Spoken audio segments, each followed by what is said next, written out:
time opening. We have an eye, sort of a nostril, 2 teeth.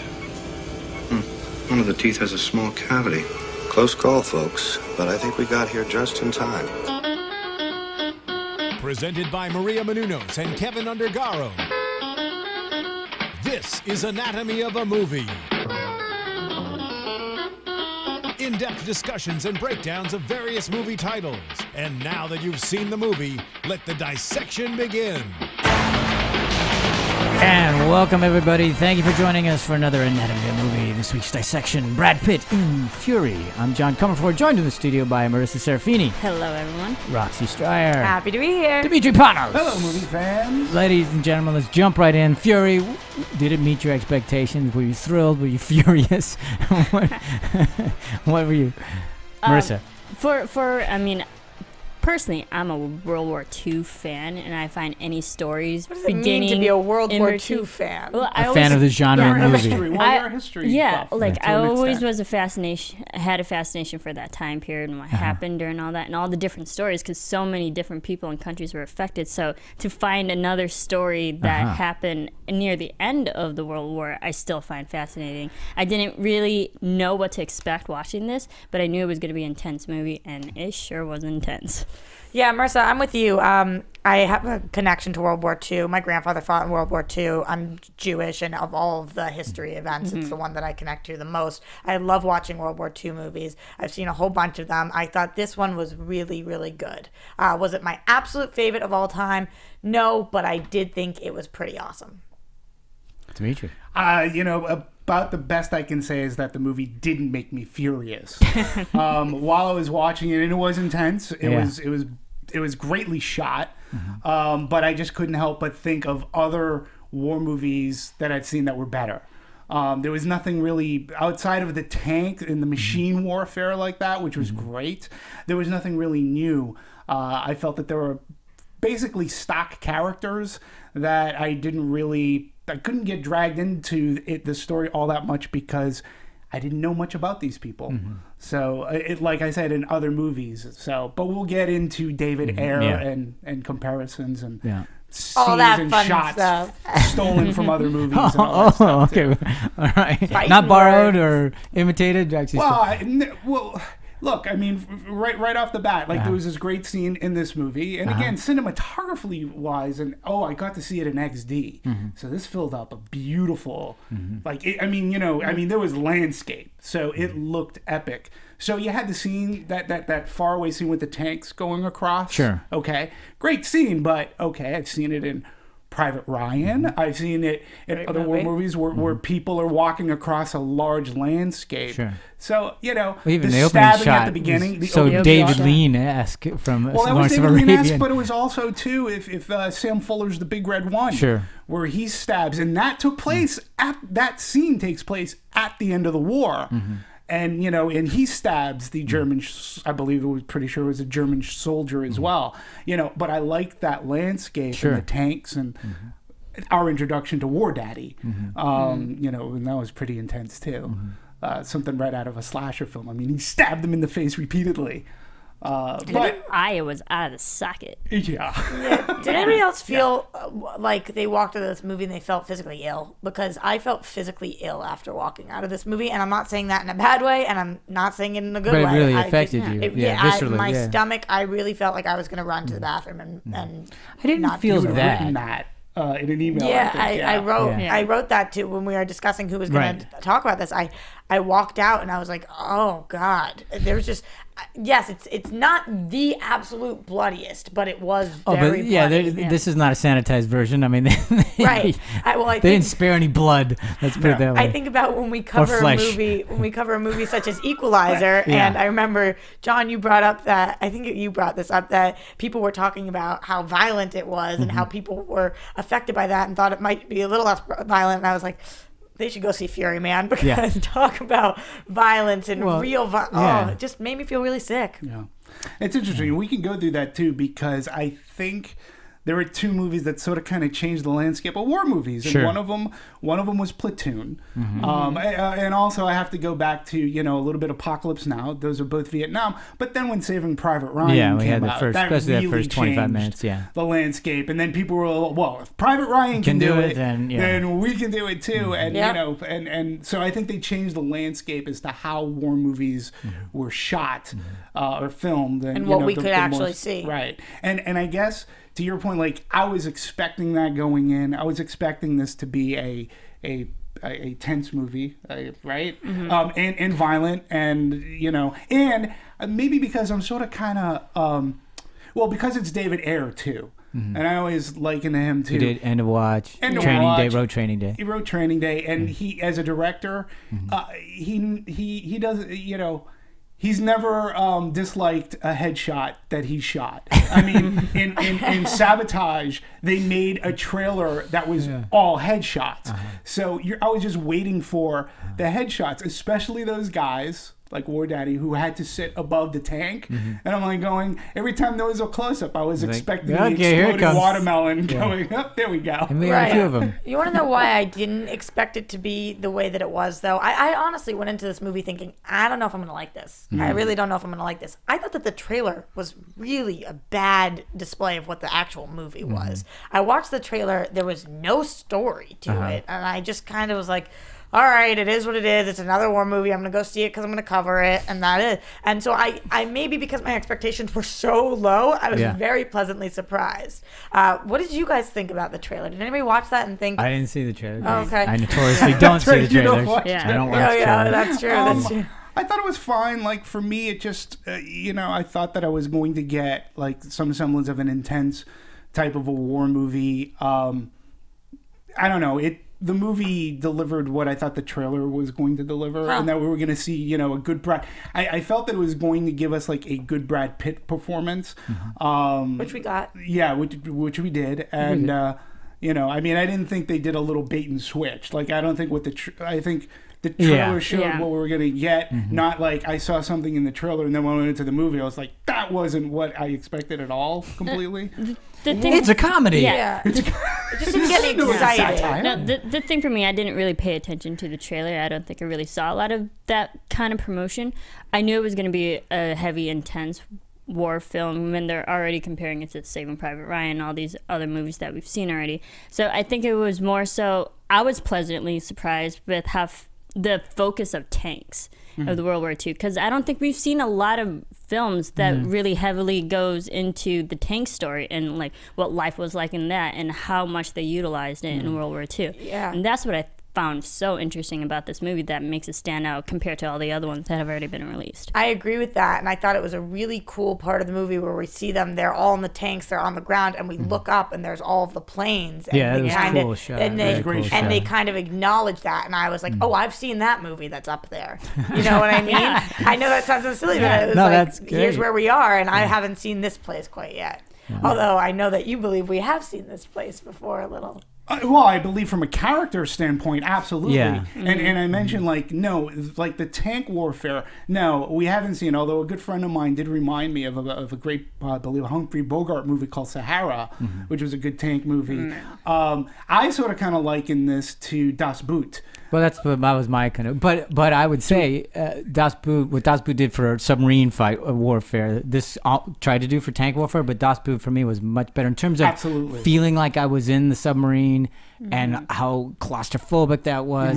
I didn't get the same kind of feel in this one with the tank. With this one, I'll give him a little bit. I mean, that's what I will, right. but it's not as good. I'm just saying it wasn't as well done as Das Boot was. But I mean, I can understand that because also a good deal of this film was taken outside of the tank as well. We had a big story that was going outside. That's true. Like occasionally we were in for a good few minutes, but then we were taken out. So that relieved us more. But the way they shot inside the tank, I thought was like extremely fascinating. Well, for me it was, but for a lot of the time I felt like, oh, I'm in End of Watch in the Cotton Squad car. That's what it felt like to me. It's like because I had the same kind of perspective and everything, and I just felt. Very similar to that. I liked looking at the inside of the tank, knowing that people's pictures were there, and I liked seeing different events, swastikas and things that They had faces. That was things so that they parts did. of faces. But that's what I was just about to say. Yeah. That is actually a part of it that I do think that they could have improved on, making us feel more familiar with this tank, because we do see at one point one of the actual, it looked like Halloween mask that I had on It was my Red's haunted face. horror house. Just like planted on the thing. And then it was gone after we mop it. I'm like, that's gotta smell. Why am I not seeing anybody? That's got to smell. That's got to be disgusting. Does heave used to afterwards, but Yeah, Please, absolutely. and- I just thought we could have improved a little bit on being in that tank, feeling stuck in that tank. But they've been living in that tank for so long. I suppose that there's only one character that's new to it, and he would have been the only one who would have made us feel like this is a really scary place to be. Yeah. But And again, Das Boot, though, like that crew, they felt that they were you in a could very smell scary it place as you're to watching be. the movie. You could smell. But I wanted to smell it. I know. Oh Jesus! You did on Das Boot. You did. You just it's a bit of the eye. But I enjoyed, like, I loved the two tank battle scenes. Oh, they were amazing. And again, like, and again, this is where Brad Pitt shines too, is like when he's giving orders, like how to maneuver the tank. And again, I have to say, move around. there were like some, I bring it back to, there were some classic Star Trek episodes in which the Enterprise has to maneuver and to fire the ship. And he's like, no, we got to get around them and shoot them from the back. And we have to do this and you back up. I found that was very fascinating, that we haven't seen before. Yeah. It's interesting that you say Star Trek, because I actually thought that some of this parts of this movie reminded me of Star Wars, because we were The seeing tracers. Yeah, The Ewoks. exactly. No, and then we're seeing these like almost like lightsaber Oh, my shot. God. All Red, those. blue. Well, yeah. that first when the 4 tanks, I guess, and one gets clipped, and then the 3 have to get those anti-tank, whatever the hell they are, moly. and all those tracers, and oh my, that thing was just harrowing. Was the word I was thinking of when it was happening. I was just, what the hell? I couldn't look away. Like, It was what? amazing. Yeah, It exactly. was, and then the according to tense David battle Ayer- with the tiger was was amazing too. Yeah, Tiger was and David Ayer said, like, that was, he goes, I wanted, that's true to form, apparently. And I have no idea how realistic that was, but Right. for an audience member, as I'm watching that, I was just overwhelmed. I thought it was fabulous. Yeah, Those two sequences were amazing. They were, and I'd never and- seen it on film. I've obviously seen battles and Star Wars, whatever, but this one, it just was done. For me, it was amazing. We've never quite necessarily seen the tracers. Like, we've seen the explosion from the cannon. or the shells bouncing Right. off the side of a tank, and, Right. it's like, and then you get to see how far they go. It's like, what the hell? Yeah, and- How did you going think of on? that? How did you do that? Yeah. It was baffling. to Yeah, me. and there was even a line of dialogue when... And they just sit there and keep shooting. yeah, It's and not he's like they're... follow the tracer Yeah. so you know where it's you Yeah. can know where it's coming from. Yeah, we'll know where they're it's coming going, from. and, yeah, make sure you follow And that kind of 'cause that's your firepower visualization, yeah. coming right at them, and they're just doing their job, and I'm just going, I would be wetting my pants. Yeah, me Yeah. too. It made me think like how unbelievably scary it is to be a 17, 18-year-old boy who is, I mean, what do you even do? He wasn't supposed to be there, all of those things. I just felt like if that was me, I would be, as you said, John, wetting my pants. Absolutely. It was scary. It was scary to watch, so imagine. I thought that those were Actually living it. extremely effective in Oh, terms of the extremely. movie. Extremely And that effective. I can't take away. I mean, those scenes were perhaps for me. Yeah, and like if you the go best into in this the- knowing that it's a war movie, it's grisly, and you don't be squeamish, because it's, and in my estimation, war movies ought to be that way. This is what it is. I mean, there's no War movies don't that beat around sanitize that. them. Yeah, We talked about this. We brought this up a little bit too when we talked about Lone Survivor, as well as being violent and grisly, and and again, just going back to what we said. I mean, those two movies like a Platoon or Apocalypse Now, Private Ryan for World. I mean, just changed the landscape, and it's weird that nobody had thought about doing it before, or maybe they just thought that a war movie wouldn't bring in box office because maybe they thought people wouldn't care. I don't know if it's wouldn't care, but it's that they wouldn't be able to stomach it. yeah. And It's not like then Spielberg gets nominated all awards, and Janusz Kaminski, I mean his cinematography on that, Right. and they brought it to a level that we had never seen before. And David Ayer obviously took some pages and said, hey, I can make this, and we can. Because We're gonna make it there's realistic. a school of thought that it's hard to make tanks exciting because they plot along, and it's not like a fast action kind of thing. But we're not they turning certainly, fast. they go, you know, it's not like we're in like Spitfire airplanes or anything like that. It's a totally different matter. But they certainly made it work. They made it exciting and interesting, and it's just hang on to your seat, that kind of thing. Yeah, So, I absolutely agree with that. so I like that. From me, the problems always came in. I was perplexed by the narrative, and I had difficulties with some of the characterizations, but so much of it was I love the way we started off in that bleak landscape. Everything's just mud and desecration, and then you have the lone horse rider on the white horse and everything like that. I'm going, okay, what are we into here? I thought we were watching War Horse. Yeah, it was very, very interesting. And then, of Yeah. course, our introduction to Wardaddy is that he comes flying out of nowhere and kills the German and sets the horse free. So he has some sort of sense of, I don't know, nobility right after barbarism. I mean, it was just, I go, okay, this is going to be interesting because we don't know yet. And then one of the first times we've ever seen an American have some sort of war crime where he shoots that German in the back, Right. and well, ostensibly trying to train Norman, Right. And the guy had clearly surrendered. right? Clearly surrendered. So that happens. I go, okay, we're getting into some territory which we normally don't see, Right. But then it got a little bit more conventional towards the end, where and I loved even with the fact that Wardaddy is who he is, but privately away from the guys. Then you can see the effect it has on him, and I wanted to see more of what was happening and what it was.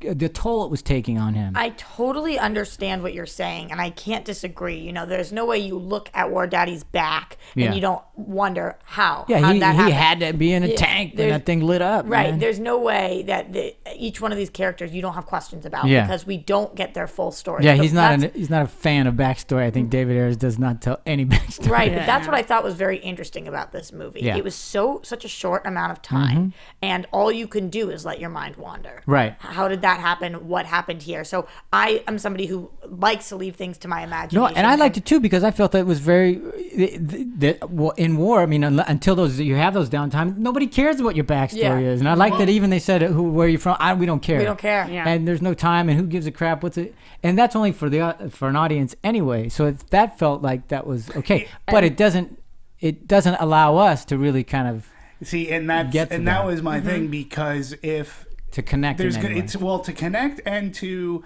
like, how do you say? I mean, Brad Pitt's character, obviously, like, if somebody's going to argue that he changed, it's like, Right. changed from what? I know you don't because, get to, you don't. What did he change from? Like, there wasn't even like a throwaway line that said where he was from, or like, I'm not saying like I needed a full exposition on each of those characters, Right. But just something to give me a little bit hint of their past, so maybe I could connect to them a little bit more. And I sort of kind of felt too, we were talking about this, I felt the movie had an identity crisis.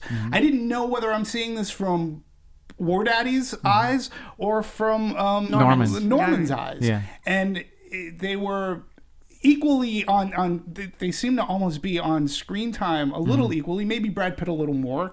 They had about even know. camera time. Well, the thing is, I liked it. It felt like it was from the perspective of all those guys, and I mean, it might be hard to follow for a narrative aspect, but I think it's interesting because it affected so many guys in that one tank. And I did like the fact that they did throw, when they were in between just talking and having that conversation, saying that they traveled to all these different countries fighting together. They are brothers. They are family. And I think that was the only thing that we as the audience really needed to know. It's like, we don't need to know their individual past and how they got together. It's just the fact that they've been together for so long and they're together now. That's what's important. But they were together for 4 months, basically, and it's not a family I wanted to hang with. Well, it was like 3 years. It was longer than that, 'cause it was 3 years. Yeah. But Michael Pena's character, he didn't. Other than the like, challenge with with that idea is that and I agree, I like just plopping in, but I think that the challenge you have with that is we don't know how it's affected. We don't know who they were before, so we don't know if this is how they always were. Maybe this, or not. So we don't know that. I try to ask myself, though, what's the solution to that? So the solution would be to get to know their backstories. And do I want that? No. So as an alternative, we have what we had, which is our imaginations assuming that these weren't serial killers when they were home, thinking they had their own lives. But going back to the point that Marisa was talking about for a second, about how it's all of their stories. I kind of agree, but I think that the argument could be made for two people, obviously. Yeah. This could be Wardaddy's story, or this could be Norman's story. They're the two main people you could make that argument for, and I am okay with that. I am okay with the fact that not everybody would walk out saying, oh, this is who that story was. I think that that's fine. I think that we're allowed to do that. I didn't have a problem with it. Yeah, I think that we got to see both of their stories when they're there. And like you said, John, they say, where are you from? We don't care. Yeah. And they acknowledge that this isn't one of those stories where we're learning about in an environment where you either kill or be killed. Who cares what your background is? Right. It's a moment-to-moment existence. Instead, when they're in the tank, they're not talking about all that important stuff. They're talking about like weird sexual encounters or whatever it is. But it was important enough for them to put pictures up of women or something in the tank. So I think that's what they use for the audience to tell who these characters were. We saw the Bible. We saw pictures. We saw they do have. We saw medals. We just don't know them. It showed the audience their individual personalities. Well, we showed the Nazi medals of the people that they may have killed, but we don't see. But we saw little tokens of their lives. I just would have preferred, instead of the innocuous, inane brotherhood talk, that we got just every once in a while we get a little bit more of who they were before, what they hope to be after, so that we can see some sort of depth. The only character I didn't think would have had a change was Kunas or Grady. I mean, like, he seemed to be just batshit crazy. Yeah. Like, he probably signed up for the war thinking, this is going to be great. I'm going to get to kill people. But what did you think about that moment where he actually says to Norman that he thinks he's a good guy? I didn't buy it. I don't think he was a really good guy. I mean, you don't think Norman was a good guy? Oh, Norman? No, Norman. I think was. I think Norman. I didn't. It was just. It seems like. No, I know exactly what you're talking about. When you're a good guy, he says that to Norman and stuff like that. But it was like, okay, where did that come from? Yeah. It didn't seem, for me, it didn't ring true. The reason and coming from him, too. But I think that shows that maybe Norman has hope that he'll be okay at the end of everything. That definitely. But the reason that it was important to me was he was the character that I obviously connected with the least, because he's pretty much the one you want to hate the most. Because he's an a-hole. But it showed me that there was humanity there. For 1 second, even if it was only 1 second, and I knew we weren't going to see it again, and I knew we hadn't seen it before. But the truth is, we have no idea. This could have been a great stand-up guy who came here, was very negatively affected, and became a complete ass. Or he could have always been there. Or he could have always been an ass. We don't know. But that 1 second showed me that he wasn't a murderer back home. You know, this wasn't always him, at least, and he can recognize what makes somebody else a good person. He says, none of us are good guys, but you are.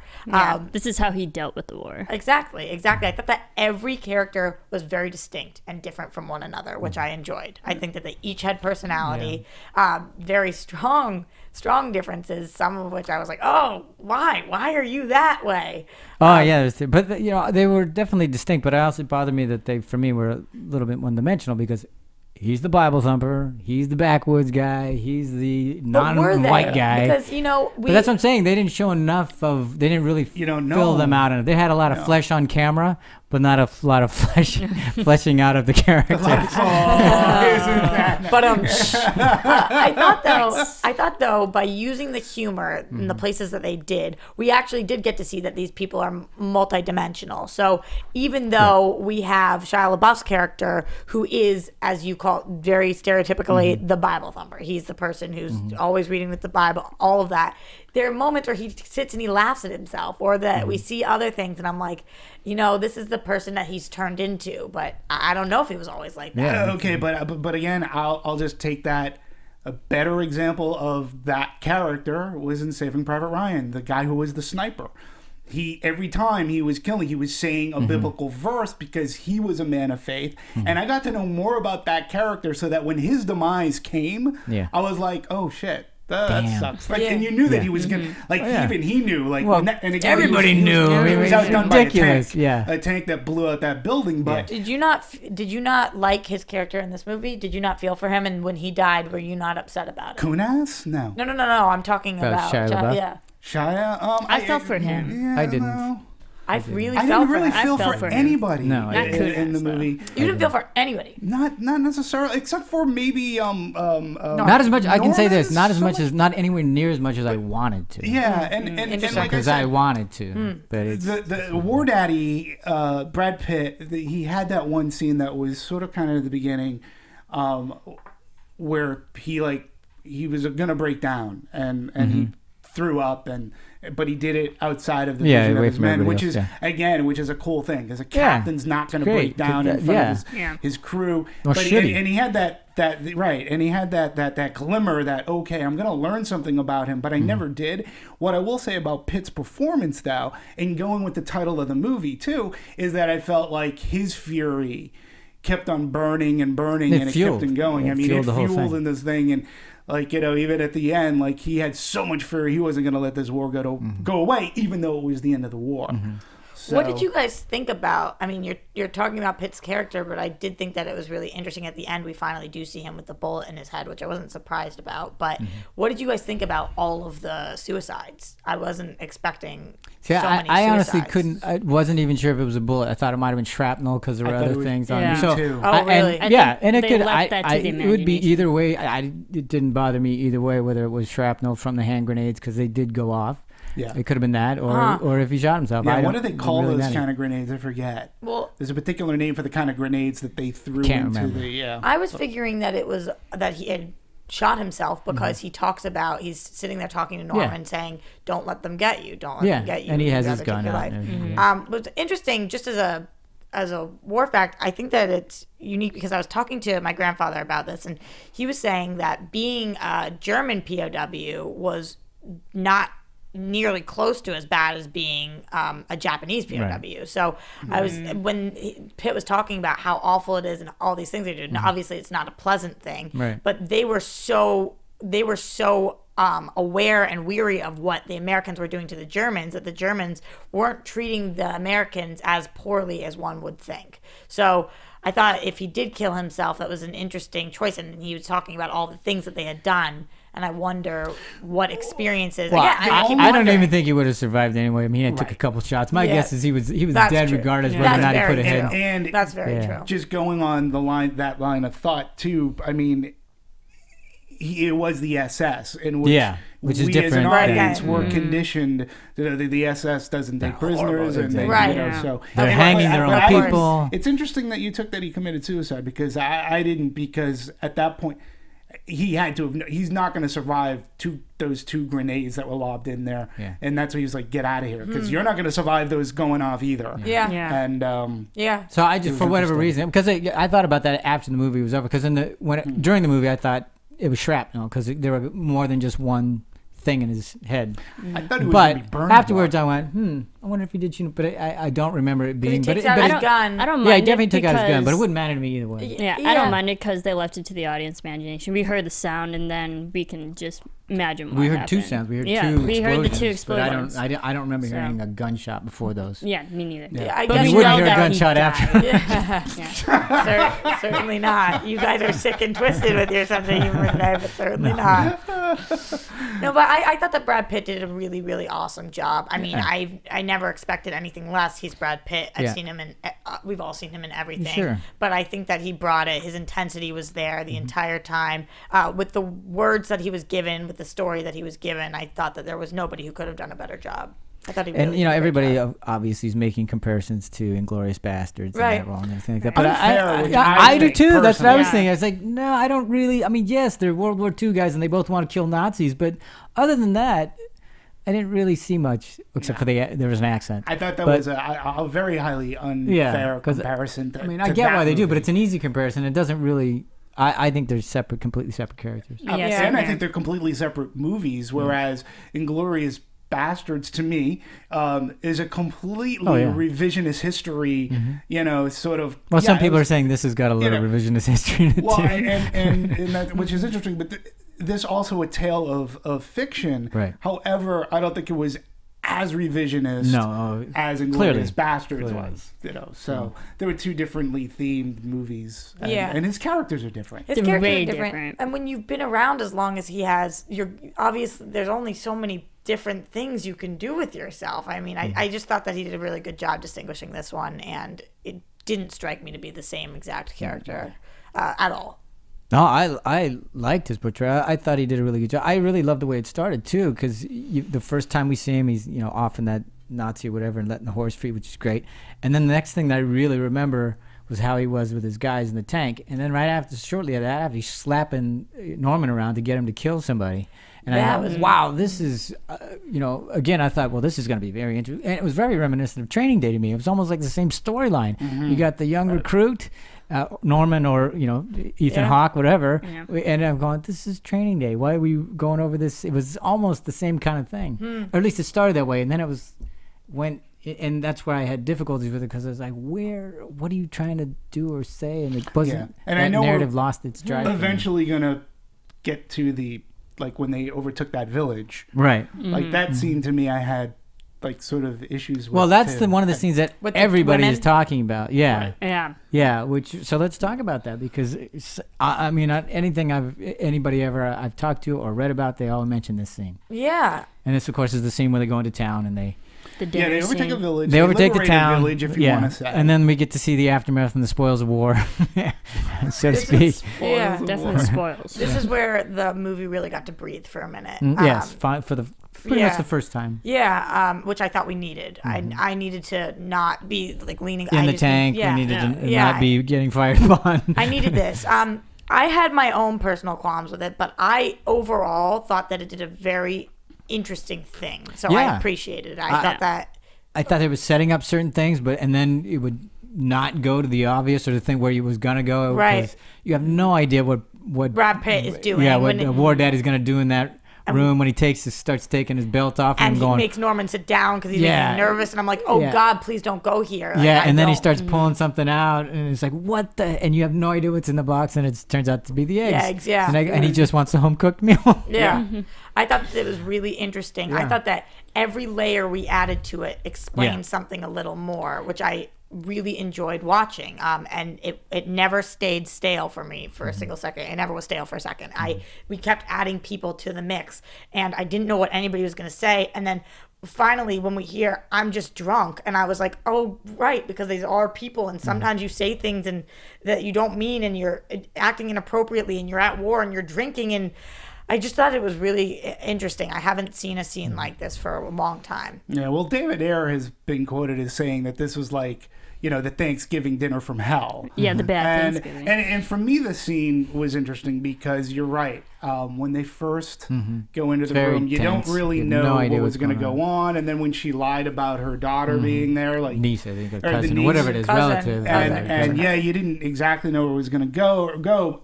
Until a couple of things. The eggs, when Norman was playing the piano. But then there was that line of dialogue that was like, look, she's young, sweet, and innocent. Go take her to the bedroom. If you don't, I will. And there was part of me that really believed that he would. Oh, really? Yeah. And I didn't believe that. I didn't. Yeah. I think he was just saying it to allow him to be able to do it. Yeah, I was sort of kind of believing that he would, and that was sort of like a weird line of dialogue. And then I felt that for me, the way that the scene played out was this was a life that either Wardaddy's character had before, that leisurely Sunday, where I have breakfast, I get to shave, I'm going to read the paper, I'm going to relax. And I want some semblance of normalcy. I want some semblance of normalcy. Yeah. And then his men come in. And all that depravity invades. And war, war comes back. Yeah. But I guess, again, Roxy, you and I were talking about this. My problem with this scene was he's the commanding officer. And he even says, I'm not going to let you ruin this moment for me. And, well, you're the commanding officer. You can kick him out. Like, they don't have to that was the one thing I was going, why are you I didn't like that to he do that? waited so long to do something, because he knew where it was headed. Yeah. And I think we all knew where it was it made no sense that he just let it go on and on. And then, because it went on and on, I'm going, let's go. See, that was the only thing that didn't work for me. I didn't have a problem with him not kicking him out. I felt like, yes, he's the commanding officer. He's also their friend at this point. He knows, I think that he had an idea of where it was going to go. He knew he wasn't going to let it escalate to a certain point. I think why did he wait so long to escalate? First of all, they had their fun. They were having it downstairs. He didn't interrupt them. Yeah. And he would say, look, he was like, why are you waiting? You know where this is heading. It's just going to get worse. And then why did you wait so damn long to do it? And it didn't make any sense to me. That character, I'm going, why would he do this? Yeah. Why would he do this? That's what I mean. It only upset morale. At what point do you think he should have thrown them out? I don't think I would have let them in. Yeah, I would have said, gentlemen, we're all It's like, you had your fun downstairs, we're Yeah. having ours. Yeah. Okay. Yeah. Because he didn't interrupt their fun. I don't know. I think that he didn't know the second they barged in exactly where it was going to go. It wasn't until a little later, maybe after the licking of the food, all of those things. But where I went with is, you've been together 4 years. You know those guys in that situation. You know what is going to happen. Yeah. You've been with your boys so many times. You know what's going to go down. He does put his foot down on multiple things, though. He does. He says, "Don't touch it." Yeah, I know. But the fact that he's able to do that. Yeah. And then still lets him hang out and lets it go on, and it's like, and again, I mean, it was just disrespect. Like, and again, if there were a unit that respected their commanding officer so much, if he's like, "You're not going to ruin this for me," they, I get it that they're drunk, so maybe their inhibitions are like they're not going to have the common sense to say, "Okay, all right, Captain, we're going to let you be." But I was just like, you could throw them out. Like, they are your troops. Like, get them out of there, and if not, you would shoot them. I mean, because. You would not shoot them. Well, no. Where did that just come from? I think this was... He's got more time to just pick up his gun and kill them all? Get out of here. Look, I think Wardaddy's character was so harsh. Look what he did to Norman. I mean, I think they all had become so hardened people that killing somebody for not obeying an order...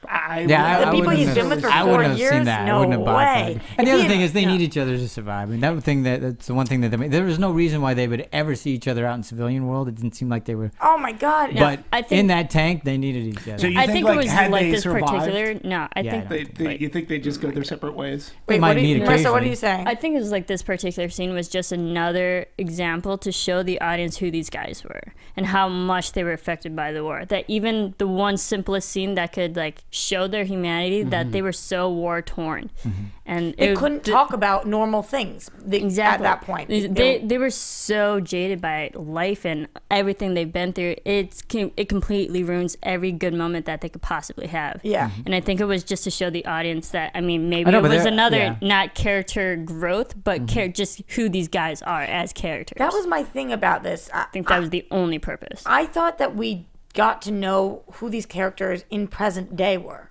And that's what mattered to me. And this was another scene that did that. I suppose that realistically, would Wardaddy have been like, you guys need to leave? Maybe, but I was really glad he didn't, because I wanted to watch this. Had he taken out his gun and shot one of them, I think I would have walked out of the film. He overstepped. But here's you don't shoot. No, admittedly, but again, he is their commanding officer. And the shock factor would have been huge. You're not going to ruin. He said, you're not going to ruin this moment for me, and he allowed them to ruin the moment for him, and there was no need to. It just makes sense. I mean, I agree. I would love Marisa's note, because I agree. It allowed you to see that war is going to interrupt any nice moment, and it is, and it should, and everything like that. But I also thought that that already happened. It didn't need to go on as long as it did. And once it did, I go, now the whole reason why he was allowing certain things in my mind is to try to keep morale, because you don't want to. That's a very fine thing to try. You have to live with these guys and depend on these guys in that tank, and you need to. He was like a psychologist in some degrees. He knew how he had to push and what he had to do to try to get the best out of his men as he could. For me, it just went on way too long and kind of started to upset that. I'm going, why would he allow that?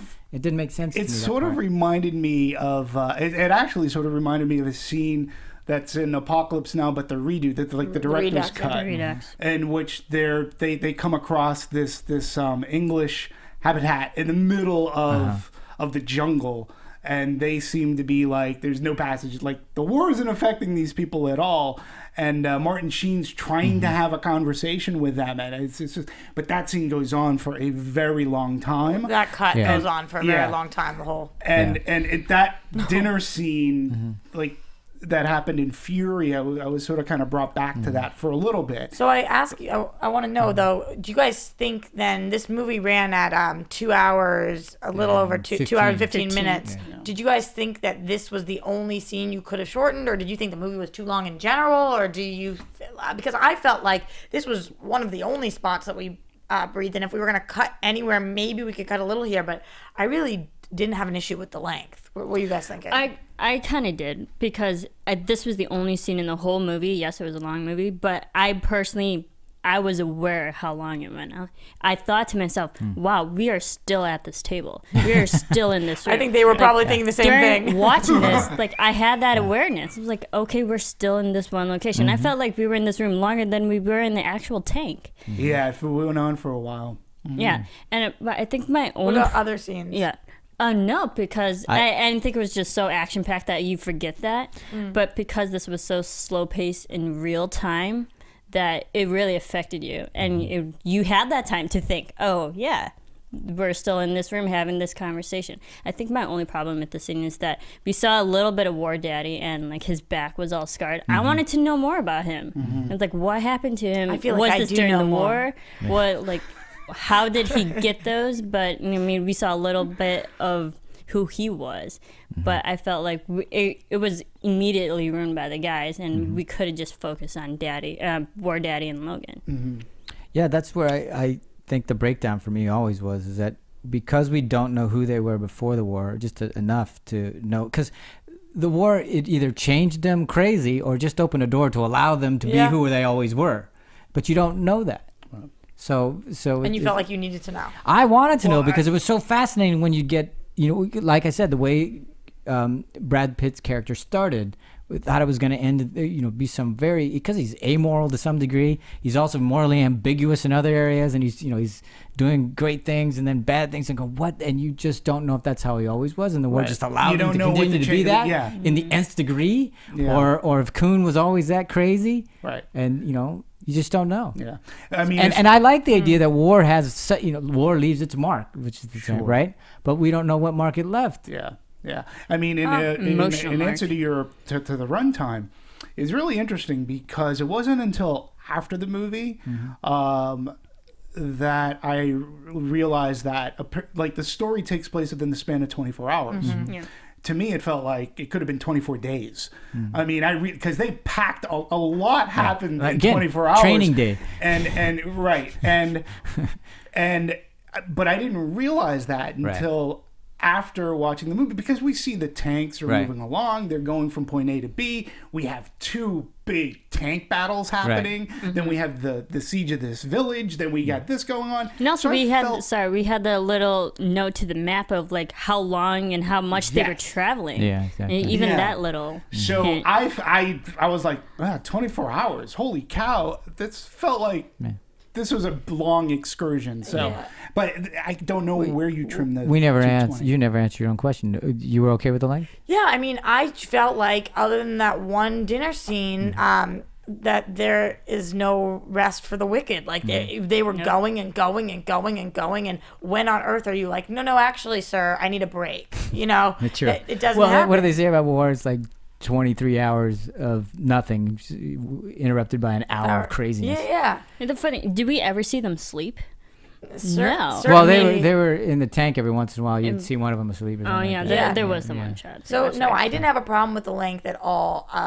And the only thing that I thought could have been trimmed was that scene, but I liked it because I was breathing for a second. Yeah, for me, it just went on a little long. Didn't need it. But and I have to say though, I don't know how everybody on the panel feels, but that last sequence was just way too long for me because it was just all of a sudden we went into I'm in a video game. That I actually could kind of agree with too. It was like 300. I thought movie 300. That's exactly what I was thinking. It was for me, it's ridiculous.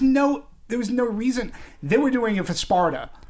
There was no reason for them. Well, they said if they got through, then they'd get the others. Well, and they didn't make that great. They didn't make that great a case for it. But it just seems like they did. The crossroads. Yeah, I felt like we knew what was going to happen if these people got through. I will agree that you knew intellectually. I would say they didn't make the case emotionally that this was a big deal. For me, it didn't. But I just don't think it reached the depth that needed to on an emotional level. The other thing is just. What? The 300 Germans are going to... okay, let's just run at a tank? They don't think it's a flank it?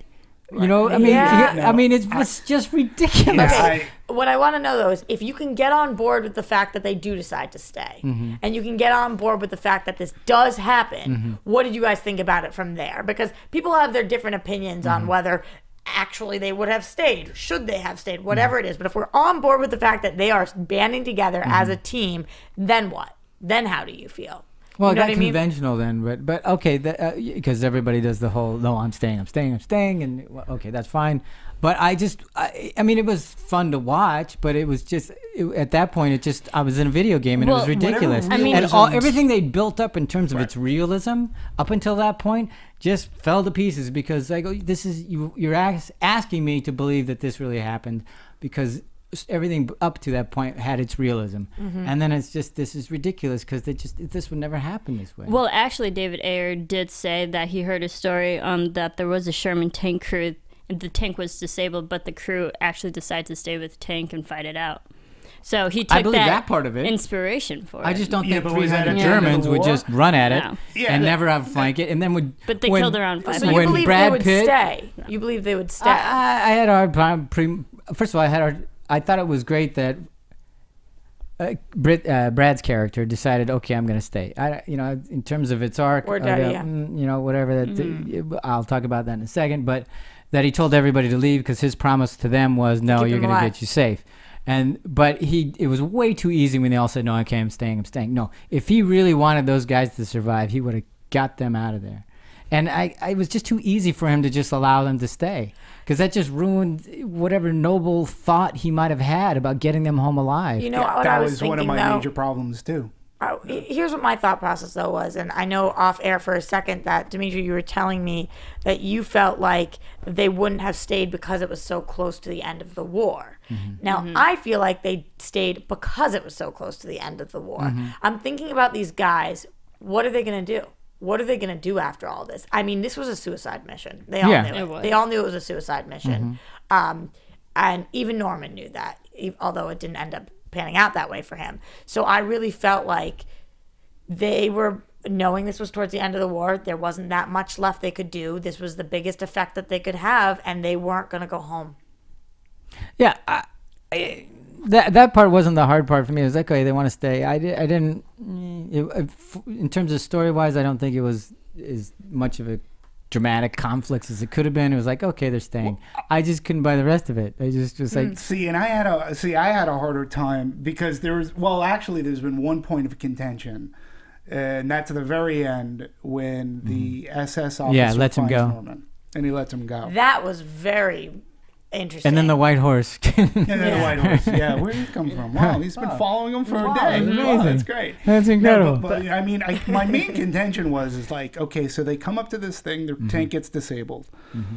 Norman comes running back and goes, "There's 300 of them." And he even says, or even makes it clear, like they're going to be here in a little while. Yeah. Like it's implied that they have plenty of time to just get the hell out of Dodge. Yeah. And they have enough time to have a conversation, set up a bunch of things. Right.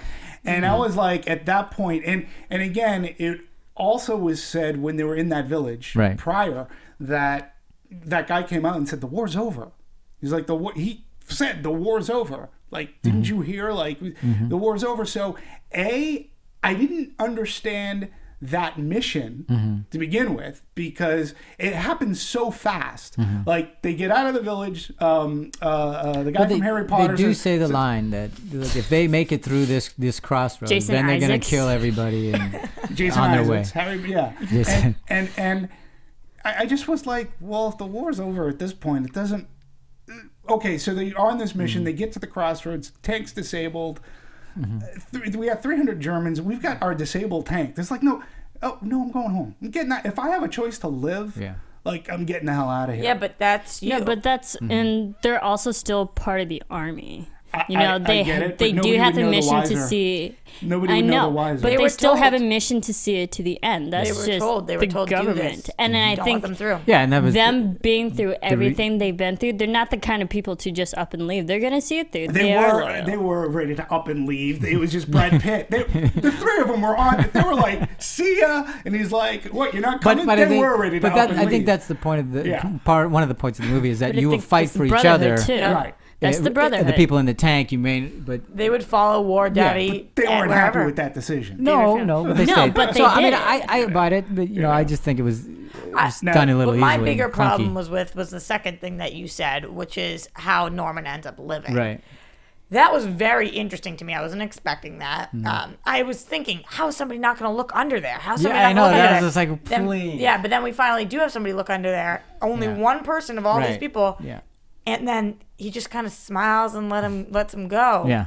I mean, was this trying to show us that some of them weren't that bad? He wanted to show one good SS guy. Yeah, is that what they were trying to say? Like, not all the SS were... David Ayer was also talking about this one particular moment because if you think about it, the main people who were in World War II and fighting tanks were 15, 16, 17-year-old guys.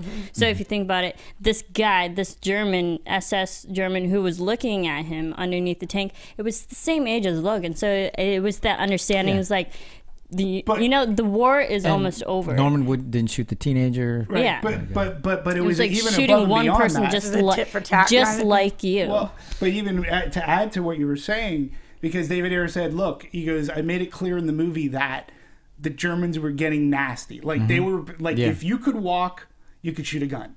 And we were pulling everybody. So they were pulling kids out of school. And they were hanging them in the street, saying that they were cowards if they weren't fighting. Right. I don't know the accuracy of that. Does anybody? Because I've heard conflicting stories. Yeah, I've heard conflicting stories as well. But I mean, he sort of did make it. Now I couldn't tell necessarily that this was a 15-year-old kid, like, and I couldn't tell that he was necessarily dragged out of school. So I thought that he looked a little old. Yeah, and so, David Ayer was trying to say this is a kid who's very much like Norman, that he was dragged into this, but I only realized that until I read David Ayer talk about it. I didn't see it in the movie. That tank and everybody in it just killed all those guys, and you're gonna go, yeah, you could stay.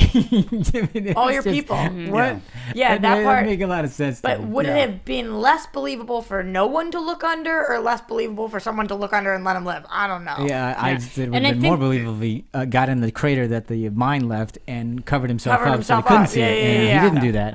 I think this is where the American filmmaking just comes in, that we have to have at least one good ending. Yeah, definitely. We couldn't have killed them. I think that we couldn't have killed them. I think that's just American storytelling. Yeah. But it would have been better if he just hit himself. If everyone died, everyone would walk out of this theater upset and hate the movie. But everybody died in Private Ryan. Like that whole platoon gets taken. They're dead. But Brian doesn't. Well, so one person lived. Private Ryan. But they were the guy. But Ryan was the mission. Sure. So but still, the mission is the man. That's the American storytelling, that there was one happy ending. Same goes with Fury.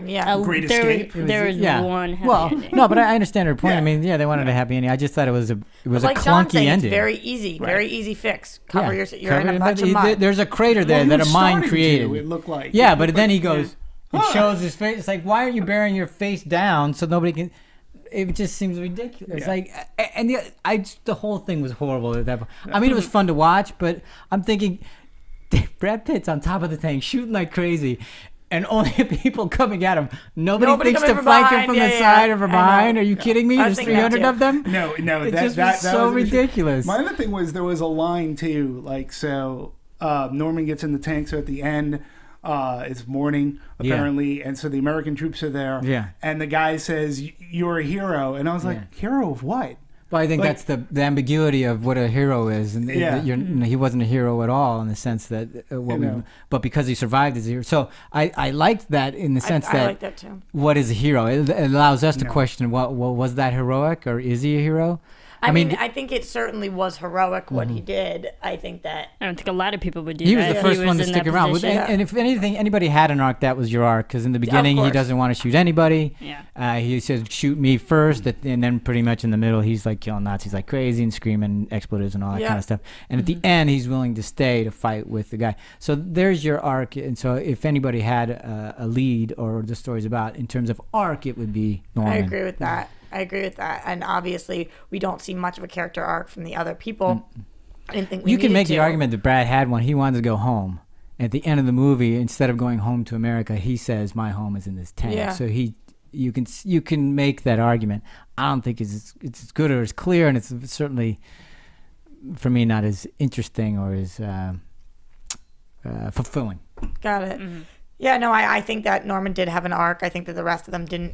as much so and didn't really need to. No. It had been there for years. This was we knew came in enough when about Norman They were came going to in. die. You knew they were going to die. Yeah. That's pretty much it. Yeah. We as the audience knew enough about them. Yeah, absolutely. I did think it was interesting that we added the part that we heard that Wardaddy was going to keep them all safe and alive. Right. And then he doesn't. He doesn't do that. Yeah. I was thinking, is that foreshadowing the fact that they're all going to live? How is that possible? How are they all going to live? Right. And I just wish they'd made that scene a little bit better at the end there because he made that promise and he kept them alive for 4 years and because of who he is and the way he ran his tank. Except for that one guy.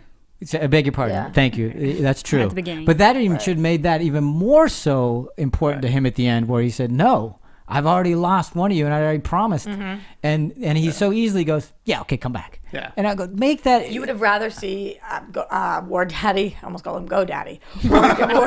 Wardaddy to do this by himself. Well, I would want to know. I think they all needed to be in the tank at the end, but I wanted that scene at the end there to be much more dramatic and White Fang them. Like, get out of here! I'll point a gun at him. You got to survive. I'm lost.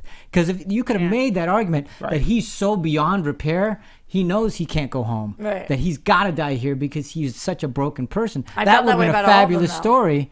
But he does, instead of trying to get them to leave, he just goes, yeah. And it's just like, well, his whole argument, his whole reason, his own raison d'etre is lost. Yeah. Because he lets him stay. I didn't feel like he was that kind of person, though. But that's the whole reason. The only crux thing of we the knew movie, of him is that he made a promise to his men that they would survive. I'm saying I didn't feel like he was that kind of person. Like, yes, he would tell people what to do, but I think that if somebody else wanted to stay, he wasn't the kind of person to tell them to go. Yeah, I could agree with that too. But even that was way too easy. I wanted to at least have some thought a little behind back and forth. it. Yeah, I see Or what at you're least, saying. it was- a line of dialogue that would have said, "Look, guys, I've promised to keep you alive. I I didn't can't do that here. Right. Because and then, this is your choice. But Yeah. you have to make your own choice. I mean, even that would have been better. I agree. It would I have been agree with something.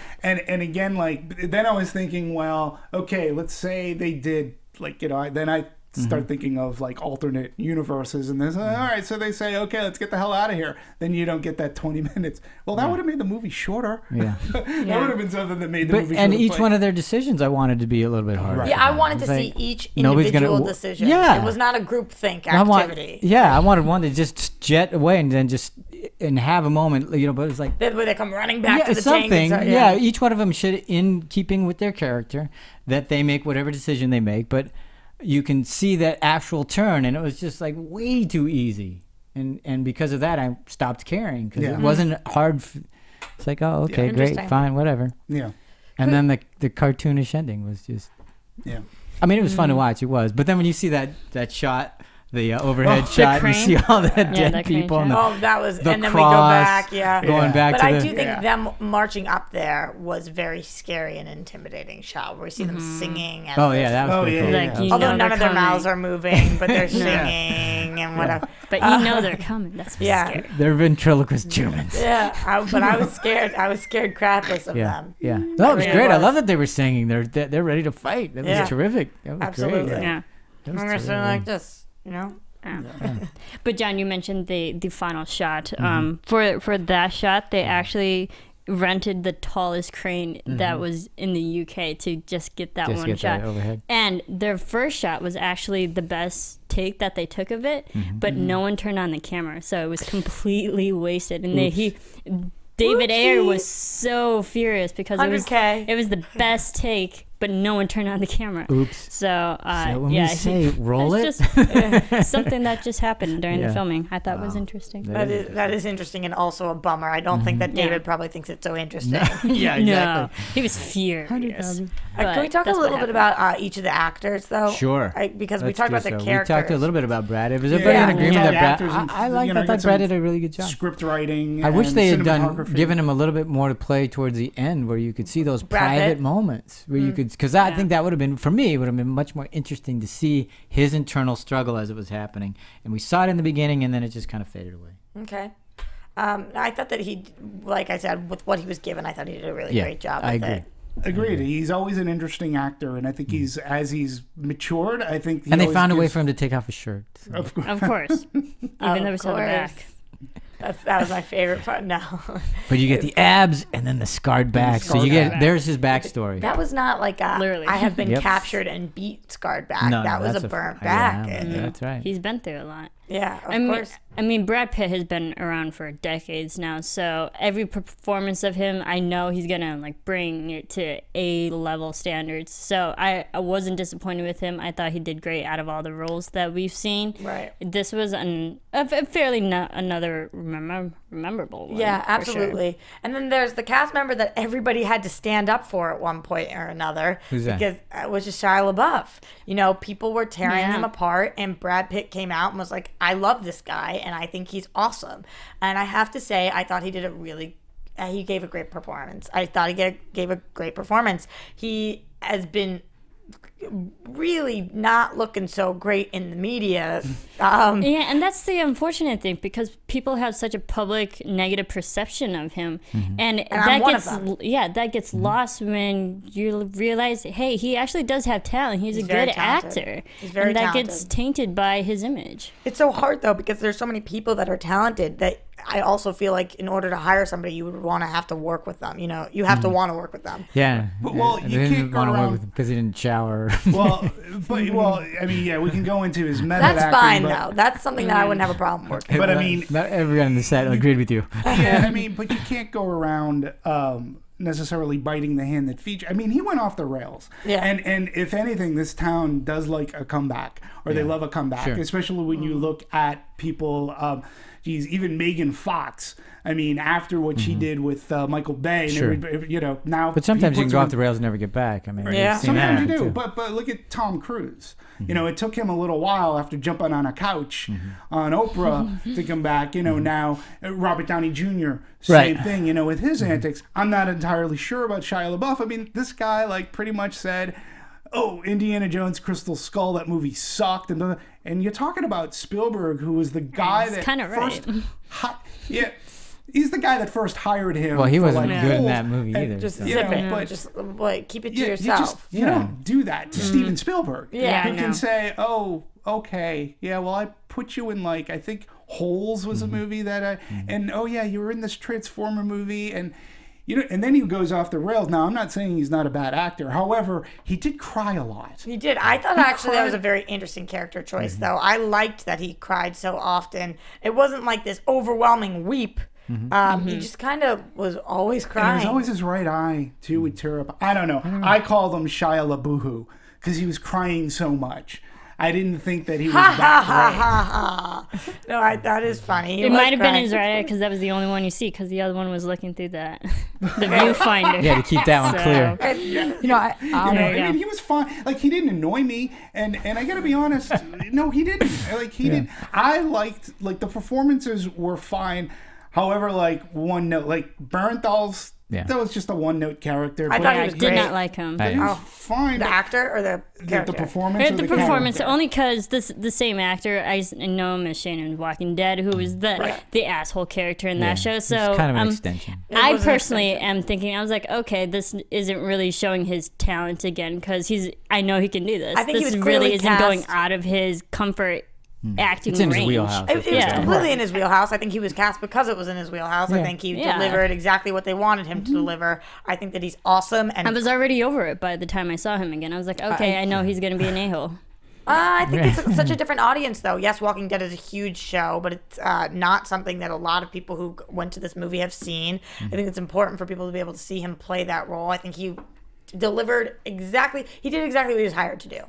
Absolutely. I but think that too. I just think he didn't excel. Like, he wasn't. exactly. Yeah, like, it was- I just consider it didn't. I didn't have serviceable. high expectations for him, because I mean, it would have been nice to see him do something else and go I hear what against you're what saying. he's used to doing. Yeah. I thought Shia was fine. I didn't Yeah. really think he was good or bad. It was Really? all right. Michael It was, Pena- to me, honestly, it could have been anybody. I like Michael. Shia Pena. LaBeouf's Yeah, character. could have been anybody. So this is the quote that I was talking about before with you guys off air that I read from him. I mean, we know he's this method actor. You talked about him not showering, all these things. We Pulling see- out his tooth. Right, pulling out his tooth, allegedly.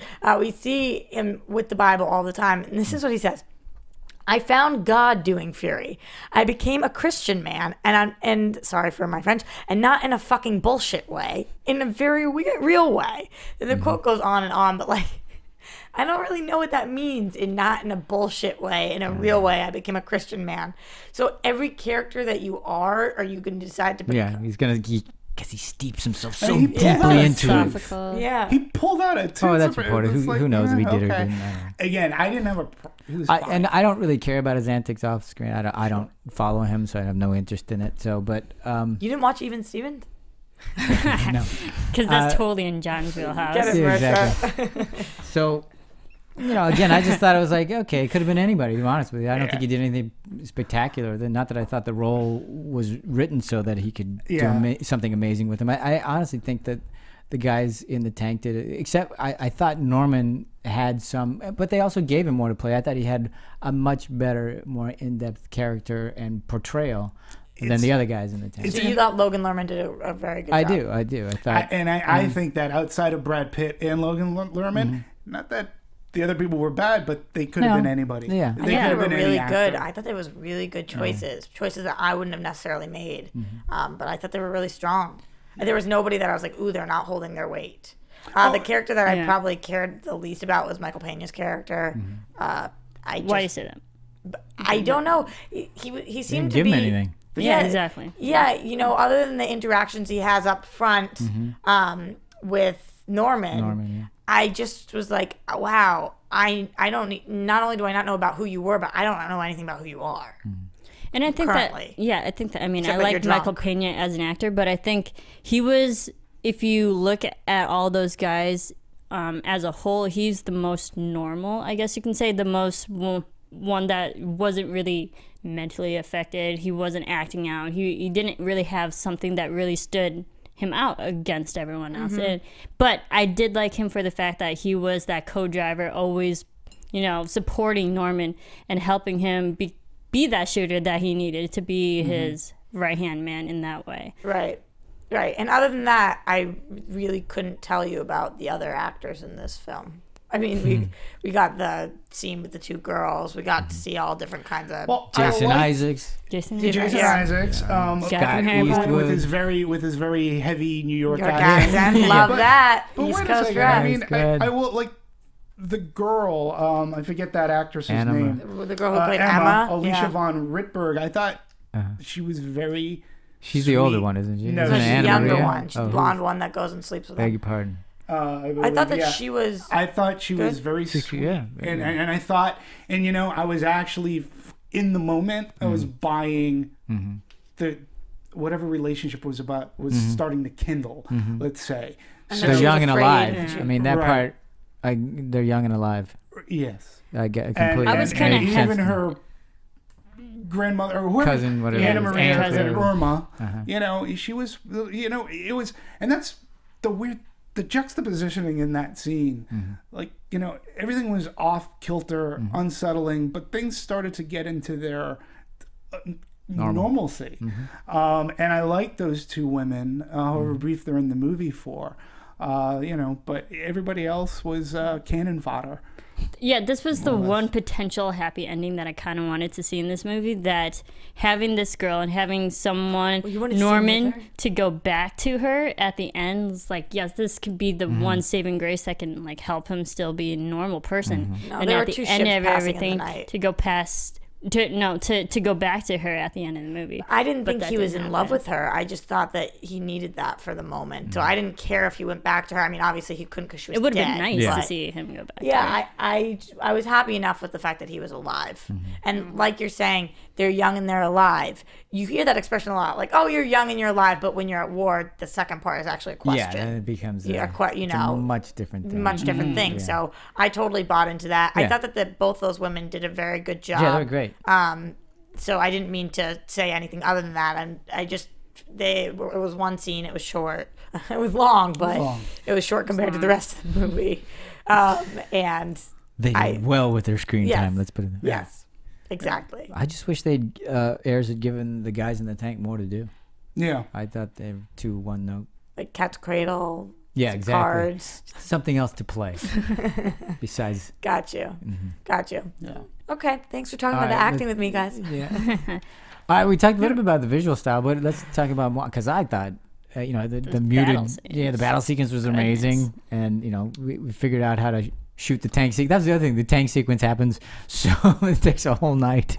Yeah. Yeah. At least we got some fires at night. It was light, which is nice. and then it was dark, and there was no in between. It was just and like. then the next day, it's like, what the hell happened? Yeah, but but it looked good, didn't it? I mean, no, it looked fantastic, yeah. and I believe it's for a movie like that too, to go into you like movie muted magic, colors and but well, you buy into the movie magic, when you start reading articles about how it was done. So like the tank.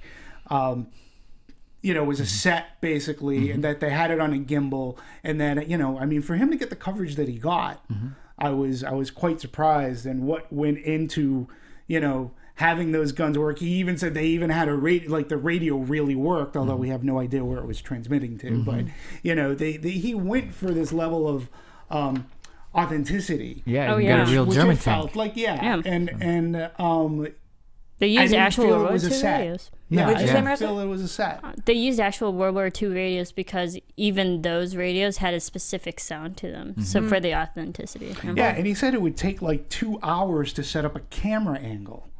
Just right. I mean, that's David Fincher territory. Wow. But it was painstaking, he said. So The Davids. I wonder why. And he even said that, David Ayer, because we know from his other films there's a lot of handheld shaky cameras. And to watch. But for this, there was a bigger landscape and bigger objects he has to film. Like the tanks are massive. We're on pieces sticks. And there's objects. multiple, Like they had to put them on cranes and had to have more time to set up shots. So that was another reason why he went with more filmmaking type of shooting. Yeah, this is rather something than handheld. that we're seeing a lot now. These first-time directors, they'll do a short and then they'll make a movie. This is something that a first-time director would not have been able to film. Oh, would heck no. absolutely would not have been able to he's film. he's got, what is it, 4 under his belt? Yeah, so.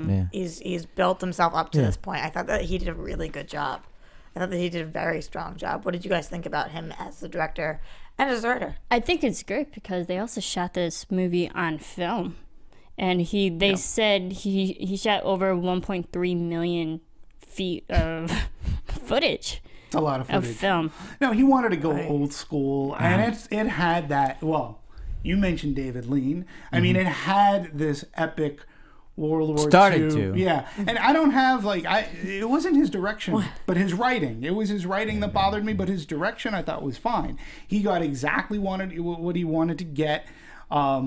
Like I said, I thought the film looked beautiful up on the big screen, and it certainly looked big, and it felt, those tank battles felt big because the sound design to this movie, when those tanks were firing, or the not the bullets, but the missiles, like you don't call it tank, but when they're bouncing off tanks and bouncing off the ground. And that was amazing. It was, and they were filmed really great. They actually mic'd up the Tiger tank. They put like 3 different microphones on the actual tank, so whatever they were filming, it came from the tank. Hold still while I love you for a second. Exactly. Excuse me, I have to run this cord down your innards. Down the back. Exactly. So those were the actual sounds. Yeah, Well, and so I thought it was shot well. It looked great. And he claims, he says that he wrote the script in 2 weeks. I would believe that. Yeah, I mean, he says he wrote it. Well, the story only good takes thing, place John. in 1 day, 1 to 2 days. So I can And he understand said, that. and he wrote it after Sabotage. I'm talking William Sabotage, and he said he wrote it after that, but he said he had about 45 pages, and he said, "Oh, it's crap. It's stuff that we've seen already before." And I'm like going, you haven't done anything different. Like you're still giving me stuff outside of the tanks. You're still sort of kind of giving me stuff that war is hell. War has an impact on people. War can change a person, even an innocent. And you didn't show me anything that I haven't seen done sort of kind of better from a story perspective in other movies. Visually, it was great. It was intense. I mean, the tank battles, Right. you were saying gut-wrenching. So. Yeah. They were really intense scenes. I don't disagree with you on the fact that I didn't watch this and think, wow, this is the most original movie I have ever seen. But I do think that because it's such a specific kind of movie that's a war movie, people put that in a genre. But if you think about movies like romance movies, which should be as broad as it is. Right. They're going to cover the same things each other have covered before because it's that big of a thing. War movies, you're talking about World War II, there's going to be some similarities. There are going to be things that you can't make the most original World War II movie because it's an actual event that happened. So you have to also be true to what happened. So I didn't have a problem with the fact that we pulled in this 18-year-old guy who didn't know. That's what war is. You've got the vets. You've got the people that are getting pulled in that really were never supposed to be there. Okay. That's war. I get that, but I'm going to quote David Ayer, where he says when he was asked, like, you always hear critics ask for something different, but you do something different and you read reviews like, why isn't this the big storybook mission? Where's the scene where they're talking about the farm back home? All the crap I hate in war movies, and yet he didn't have backstory, but he had all that other crap that was in there from other war movies. So he didn't go off and make anything that was truly unique to a war movie I genre. think it's great that he doesn't want that he hates those things and didn't want to include them. I think that's fine if that's what you want to do as a filmmaker. That sets up for me, going back to what I stated earlier. That gives you a challenge. And how do you get people to relate to these individuals? How do you get them to care? How do you show there's an arc, or if you want to have an arc? And I would assume that he was trying to have them have arcs. And without having a backstory. I'm not saying you have to. I'm just saying then it's incumbent upon you as the writer to figure it out. Yeah. I just did care. I mean, so it's hard for me to even reach in. Why did I care? It's hard to explain. I just did. I cared. He made me care. I think the story that I really enjoyed more than just the characters was just the fact that the Tiger tank against all the Shermans, because all the Sherman tanks, because in World War II, the Tiger tanks were huge and massive. There was quality to them, and far more advanced technology, way more advanced. And America was just focused on the quantity of how many tanks, because the only way to really defeat Tiger tanks is to outnumber it, because Tiger tanks had quality. You better send over 5 quantity. Shermans and expect 4 of them to get lost. Tiger tanks had quality, and Americans just had quantity. Yeah. And so I really liked how they touched upon the fact that this was real. This is how we fought the Tiger tanks. Right. Yeah. Yeah, and it was also interesting to see that our tanks, and it even said at the beginning of the movies, at the beginning of this movie, it said, it basically said our tanks are completely inferior. Like they were nothing matched up against these real tanks, and it was interesting, like that they could be pierced and. Jesus, like, and if something got in there, they were just ovens, and it was like Transformers. They were gone. They were gone. I don't know why I went there, but we did, and we see that that Wardaddy's able to outsmart it because he's been around the block and he knows what to actually do in order to take this down. He's a good tactician. Yeah, absolutely. I mean, watching these people get their heads completely, oh my God, just sick. I was sick to my stomach. Yeah, and for this film, they actually hired David Ayer, who did 4 tours in Bosnia. He was in the World War II. He knew how to run tanks, and he was a commander himself. He was pretty much like the Wardaddy in real life. Yeah, and they hired him for authenticity, and they said every time they went up against a Tiger tank, their first initial reaction was to retreat and then collect themselves, figure out the tactics. How do we go about it? It's not just go charge. It's no, we have to first gotta have a plan. We have to find ourselves first. And that was cool. I think depicted well, when they're all backing up. Yeah, exactly. To an extent, and then it's then when they're all rolling, Brad Pitt's the only thing we have is that we can outmaneuver him, and we gotta find a way to get behind him. Yeah. That scene was great. Exactly. It goes again with you have to outmaneuver, outnumber a Tiger tank. Yeah, and they had him outnumbered until they didn't. And interesting enough, at least I found that Fury marks the first time a genuine Tiger tank has been used in the production of a World War II film. And it's the last existing Tiger tank in use. Yeah, so I found that very interesting. All right, let's get into response. We haven't talked about that. Well, the response for this movie actually has been pretty good. Very good. Coming out on October 17th. Yeah. We'll talk a little bit. Sony released it, and their production budget was $68 million. Seems on par. The entire with hard drives and advertising, $105 million. It did open up number one Yep. domestically at the box office. Yep. And if you think about this to me is, I find, the most fascinating trend that we're seeing today, because studios so hard push for the PG-13. Push for the PG-13. Sure. And we've had movies within the past month, Right. Gone Girl, this movie, Equalizer. Equalizer, all opening up at number one. And, you know, I'm always a big proponent of releasing a rated R movie. Don't like wimp out. Like, release a movie Grow rated some R. balls, Well, studios. absolutely. Well, but that's the thing. I mean, it's all driven.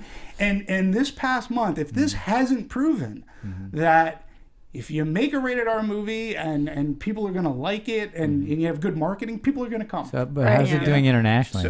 Internationally, because I couldn't find any worldwide box office. I'm not entirely sure. Maybe it goes this weekend, or maybe it opened up on Thursday internationally. But it's done about 32 million 32 thus here far. Domestically. We already talked. It was an 80%, or is it a 79%? It's a 78 critics and 90. So it's 78 right now, and 90 for the audience score. I think which is an A- on Cinema Score. It sounds just about right where I thought it would be. I'm knowing that you guys might think it was overrated. I don't think so. I do think that this is interesting because this was Sony's only potential Oscar push this year. And I'm wondering if you guys think, with this reception that it's getting and people seem to be liking it, is there any part of this that is Oscar worthy? Sound design. Mixing, maybe score by Stephen Price. Yeah, what do you think about performance? Brad Pitt? No. I think the only thing about this film would be the technical aspects that it would get recognized for. Yeah. I don't know. I don't think it's enough for him to get the nod. I'm not saying it's not worthy that he should, but I just don't know that the Academy would give him a nomination. Okay. And now that we get not 5 but 10, do you guys think there's any way that Fury will be nominated? I don't think so. No. Okay. No. Well, I didn't hear either one of yours. No. I think that Brad Pitt might be. I think he might. I think he's on the bubble, but I just don't think he's going to get it. But I don't think Fury will. Yeah. One interesting thing that I was thinking of as I was driving over here, because being part of this great panel and talking with everybody, we always talk about but seriously, like, think about one of the themes that we do talk about often. John, you know this, is that we talk about how certain movies get skewered by the critics, and we come out of it going like a monument. What the hell did they see? Yeah. So on this movie, I'm sort of kind of I almost thought that they were too generous with this movie, because they'll pick on things like, say, The Judge, right? We talked about The Judge, and they talked about, bad characterization, bad character development, I didn't buy this or whatever. And this is a movie that, I don't know, I thought had that, but they're not. I'm wondering why they're being more sympathetic to this movie than, say, Monuments Men. I think it's visually, there's some sections of it and scenes of it, or you're going, whoa, and it's impressive. Yeah. Whereas you wouldn't get that with like The Judge, for instance. It's not like the visuals can carry the story, or at least be that compelling in the theater. Okay. I think that's one of the reasons why I do it. Because I've never seen sequences like that. Sure. And those were like, whoa. I mean, just for that alone, I go, yeah, some really interesting stuff happening in there. Yeah, you walk out of this movie, and even if you didn't love it, you know they did something right. You know that they did because of those scenes. Where I can easily say that about some other movies that we've seen too, and you're right. I mean, I walked out of the movie, yes, there was a visceral charge to this movie, and you're right, it showed me things, but it wouldn't be anything so much that I would give the movie an A, or say that it was outstanding. No, what would you give the movie? But you're seeing 78 for critics, so that's a B. That's not even a B. That's a C plus. Yeah. Yeah. So critics are saying C plus. Audience is saying 9. Yeah. And a lot of when I saw it, it was basically an older audience. Jeez, thank God I didn't see any kids. I can't imagine somebody taking. So. No, this isn't the kind of thing you override the R-rated score and say to somebody, why don't you just come with me, my 9-year-old son? Yeah, exactly. Nightmares. Yeah, you really need to know ahead of time that you're in for some grisly stuff, and if you're all right with that, then yeah. In my audience, I was surrounded mostly by guys. Yeah, I mean, Well, and that that's the happens to you wherever you demographic, go, too. Marisa. Yeah, I know. Very true. Very true. But I mean, and I was Oh, one we of got JT to laugh. I heard that. Good. Or he's choking in the cereal. I don't know. But I was one of those random females walking into this film by myself watching it, and I was stuck in between guys. But, So- okay, but would you have gone had you not going to be doing this? Probably not. What about you, Roxy? Well, like I said about the trailer, I was so turned off because I felt like there was not much of a story, and I was like, I don't know. I think maybe I would have waited until it came out. I'm glad I didn't. I think this is one of those movies that definitely is better in theaters. Yeah. This is a film I would probably eventually watch on my own, but not to actually go out of my way to go see it. Yeah, this is, I think, one of those where if you're in the theater, it's a much better experience. Yeah, I Yeah. agree. If you can. Yeah, I mean, I would have gone to see it only because there was enough. There were plenty of interesting aspects about it. Brad Pitt, David Ayer, just seeing how he's going to approach this type of a war movie, and the fact that it had to do with tanks. I will have to say, where you may not have been impressed with like the video campaign, the trailering. I have to say that their posters, like they had posters really with cool. Brad Pitt like on like that big gun, and it had Fury on it and things. I thought the print campaign for this movie. What? Just the idea that you're writing Fury on your. I mean, it just is, They did. They rubbed that in our face multiple times. Not only that, but it's like, okay, you just want to be incognito for the most part, but let's put big white letters on our. But the that other also tanks goes had, like, names, like which I didn't get. Americans, when we were dropping. dropping bombs in World War II, they would write their girlfriends and wives' names on the Those bombs. are bombs, not something that the But- enemy can see coming. But I think it's just, that Can't see us coming. that here. personalization. You can't see a tank coming.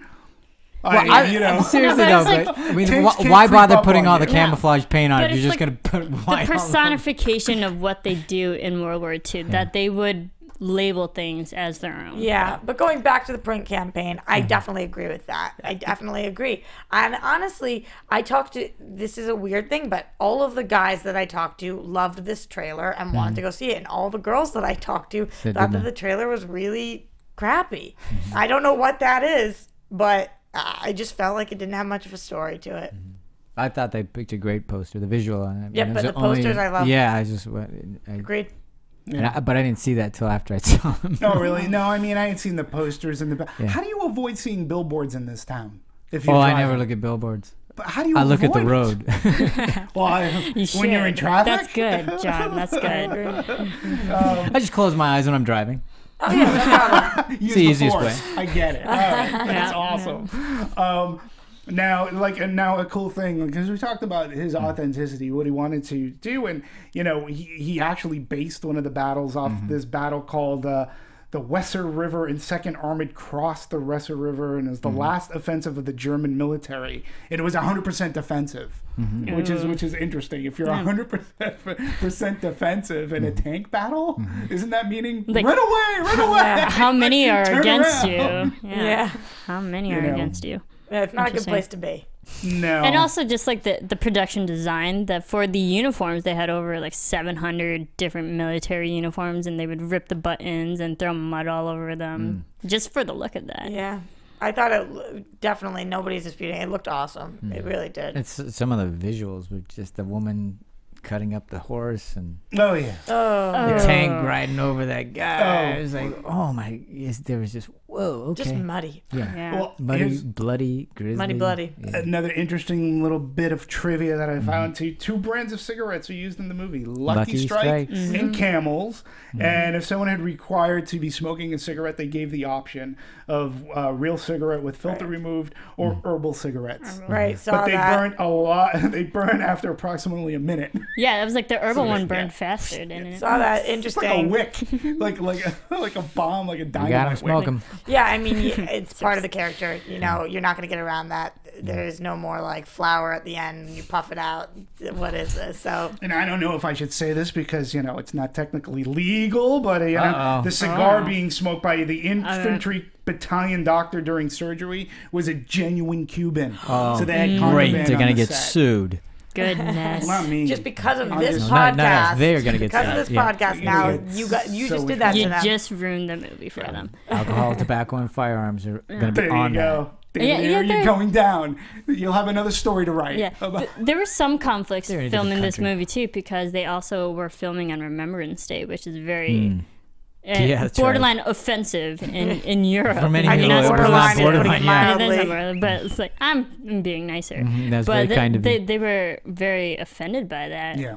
So much so they had to apologize. It was, Yeah, he had to What did you think of editing? I mean, editing, I thought it was edited well enough that, especially in the battle scenes, the pacing there was Yeah, really solid. Actually, my only problem was with the movie were the story and the character, but everything else, I thought, I was fine with it. Yeah, I mean, the music was fine. Yeah, Didn't well, I think overpower. there were a few Stephen times when I Price. thought the music was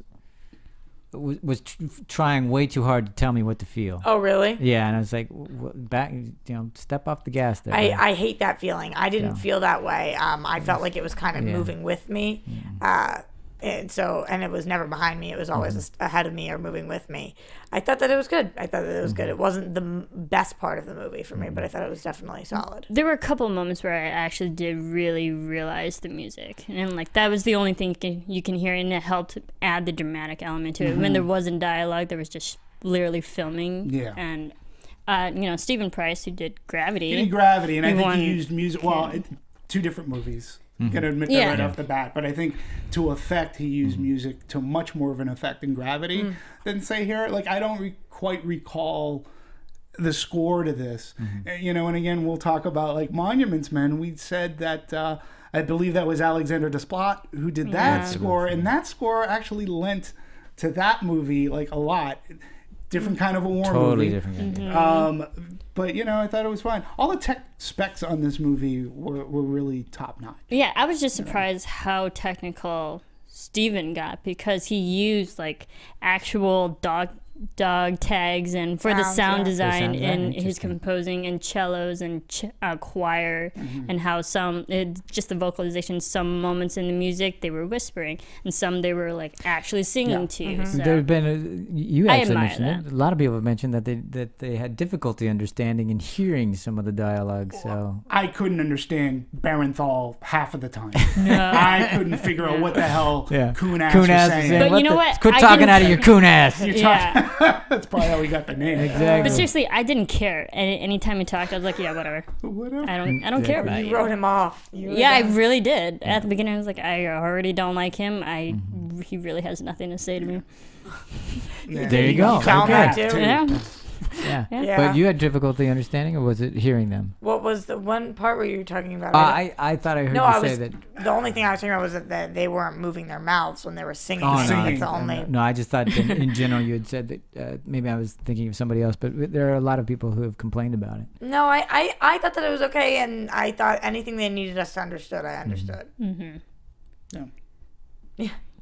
Okay. That doesn't say much for them. Right?